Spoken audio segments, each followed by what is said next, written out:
Hello friends, let's discuss about the numericals that I have sent you. I've just modified the answers a bit because you all calculated manually and found some discrepancies. I've corrected it accordingly and I have modified the PDF that I have sent. Anyways, we'll discuss over here in details. So first, before proceeding, we'll understand what the question is about. Now, these are the graphical questions which are related to how we position CSTR and PFR when we are given two different reactors to be connected in series. So we definitely have to find out whether if CSTR is coming first or PFR is coming first is beneficial to us. So let's see what the question says. It is asking us that we are having a series arrangement of a mixed flow reactor and a plug flow reactor where the intermediate conversion is 70%.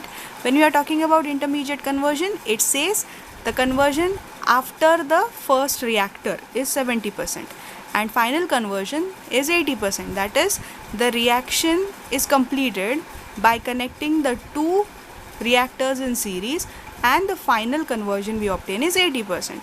So it is being asked which reactor should be placed first so as to obtain the smaller total volume of the reactors in series. Here the given data is XA, this is your XA and this is your XA and this is your minus RA. So we have been given two different data points and accordingly we'll have to calculate which of the reactors series is beneficial for us for getting a low total volume. Now first thing what we are going to do is we'll just write down what are the given contents to us. We have been given CSTR or MFR and PFR in series. We have conversion of 0.7 and 0.8. We have FA0, that is initial molar flow rate to be 0.1 moles per second. What we'll have to find out? We'll have to find out which is the feasible arrangement for the reactors that we have to obtain a smallest volume. We'll consider the solution in two different parts. Part 1, wherein we are connecting the PFR first and then we are connecting the CSTR. We are considering the volume of PFR to be V1 here and CSTR to be V2 over here. So first thing, just write down the table and modify it. Why do we need to modify it? Firstly, we know that for a PFR, the performance equation is given as V by FA0 is integration of 0 to XA dXA upon minus RA. So when we are plotting a graph of XA versus 1 by minus RA and taking the integration of the curve or the area under the curve, we will obtain this particular value, that is V by FA0. So we'll modify the table, we'll just take the inverse of RA and we'll write down all these values. After that, what we need to do? We need to calculate the area under the curve from 0 to XA. If we just check here, the reaction proceeds in the way that initially the conversion is 0%, there is no conversion, and when the reactant or the reaction takes place inside PFR, the final conversion that we obtain is 0.7. Final conversion obtained is 0.7. So here we are integrating from 0 to 0.7. Okay, and we are calculating the area under the curve for obtaining V by FA0. So let's check the graph. Yes, so from here we can see that from 0 to 0.7 we'll have a PFR and we'll calculate the area under this curve. Now there are two different methods for calculating the area under the curve. One method is as I have shown here, that is divide the area under the curve into number of trapeziums. Trapezium, that is draw a line from this particular point to point 6 and that will be a trapezium with x and y's. So divide that into number of trapezium, calculate the area of each trapezium and add all the trapeziums so that we will get the area under the curve. This is one method. Second method is when you plot the graph manually on your graph paper, at that point of time you will have the areas to be divided into number of rectangles or small squares that are given. So count those number of squares. After counting the number of squares, you know what is the scale that you have used. Multiply the scale on x-axis, multiply the scale on y-axis, multiply the number of squares, you will get the area under the curve. This is another method. Okay, so that is graphical method you can solve, or you can directly modify the table here as I have given accordingly, and then solve for the area of trapezium. How do we solve for area of trapezium? See, this is the example I have solved here. This is 1 by RA. Now A plus B by 2. What is A? What is B? The points on the y-axis are your A's and B's, and the point on your x-axis is your H.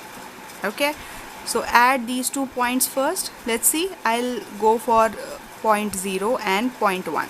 Okay, so here, how do we obtain this particular area? Just check this part. Just check this part. It is given as, add this 188.7 plus 192.3, divide that by 2, that is A plus B by 2, multiply by H. H is nothing but 0.1 minus 0. So this is the answer that you obtain. Similarly, go for the next 2 points, that is 0.1 and 0.2. Between the conversions for 0.1 and 0.2 and rate of reaction of inverse rate of reaction of 192.3 and 200. Add these 2 points, divide by 2, multiply by H, that is 0.2 minus 0.1. Repeat the same up to 0.7, because this is the point where you need to obtain the conversion for a PFR. So when you go on getting the areas, so this is nothing but the different trapeziums that you have been divided. Okay, so all these areas will be added.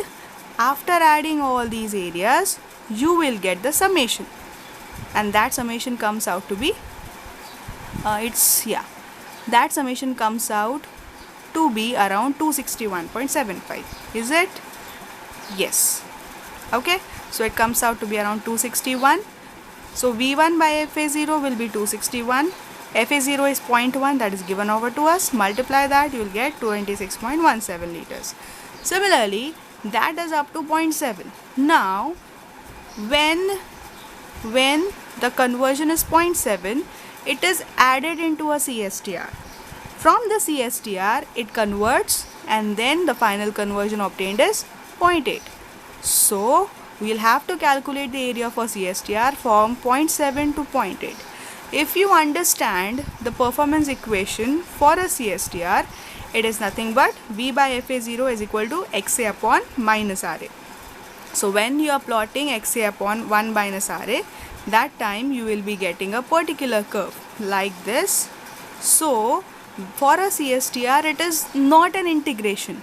It is in the form of a rectangle. So the area for this curve will be x-axis, or the area of the rectangle, that is the points on the x-axis into the point on the y-axis. So what is point on the x-axis here? 0.8 minus 0.7, which is 0.1, into just check the y-axis, that is 800. So the area for a CSTR will be 800 into 0.1, which is 80. Again we get V2 by FA0, so multiply that by FA0, which is a known value, you get 8 liters. So the total volume required for overall conversion of 80% will be, add both V1 and V2. So adding both V1 and V2, we'll get the final volume given to be 34.17 liters. So this is your part 1, wherein PFR comes first and then CSTR comes. Now in the second part, what we are doing is, arrangement now changes from CSTR first followed by PFR. So here the conversion goes from 0 to 0.7 in a CSTR. After 0.7 to 0.8, we will add a PFR. Okay, so firstly for CSTR, we will be directly multiplying the y and the x-axis this way. See, over here we'll have y-axis to be around 555 and x-axis to be around 0.7. Multiply that, you will get a particular area and the volume to be given as 39 liters.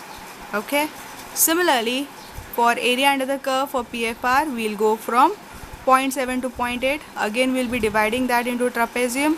Area of the trapezium will be calculated as I showed earlier, and finally what we obtain will be 11.3 liters. Add the two, that is volume for CSTR, volume for PFR, you get 50.3 liters. If you check the volume of the two, in the second case it is 50.3, in the first case it is 34.17. So comparing these two values, we can say the volume for PFR followed by CSTR is less.